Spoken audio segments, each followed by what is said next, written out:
to take the simple approach of simply removing the honorably retired peace officers from the scope of this current bill. Madam Chair, John Lovell on behalf of the LA County Professional Peace Officers Association. We do not have a position on the bill. The gutting them in, frankly, caught us flat-footed. But we are very concerned that the bill have exemptions for peace officers and honorably retired peace officers. If those are in the bill, then we're going to be fine with the bill. If they're not, then we will have issues as the bill moves. It seems like the organizations that hire and those organizations that lobby on behalf of and support law enforcement don't seem to support the Second Amendment rights for everyday citizens. Unions and local law enforcement agencies have largely been silent on gun control issues, and in some cases actually coming out and supporting some of these anti-Second Amendment bills. Up to and including micro-stamping, gun violence restraining orders, restrictions on who can get a concealed weapons permit, and even ammunition registries. So basically you've got groups like PORAC, which stands for Peace Officers Research Association of California, representing more law enforcement officers than any other group in the state of California. But you've got them, you've got the University Police Chiefs, you've got the California Association of Police Chiefs, oftentimes coming out in some cases opposed to some of these anti-gun measures, but then they say, well, if you exempt our folks, well, then we'll remove our opposition.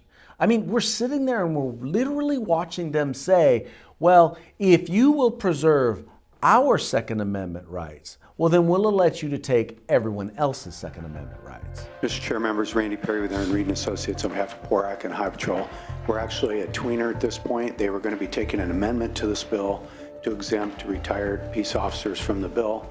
And if they take that amendment, they were going to include also a severability clause that if it was later challenged in court and that section was taken out, that the retirees would be reinstated into the bill. With that, we remove our opposition.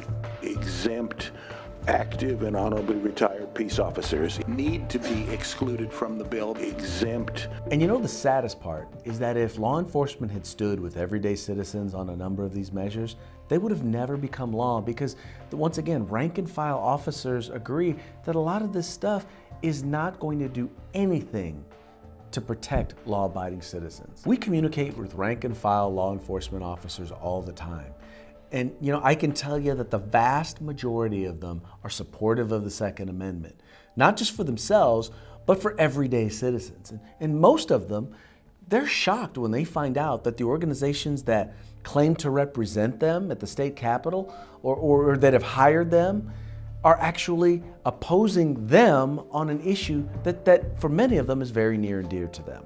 If the law enforcement community as a whole stood with law-abiding gun owners, not only would our civil rights be safer, but we would be safer. When the powerful law enforcement lobby stands against civil rights, they're actually endangering the very people they represent and have sworn to protect and serve.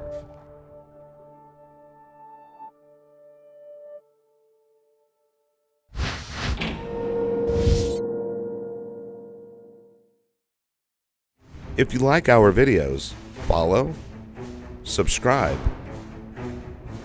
like, and share.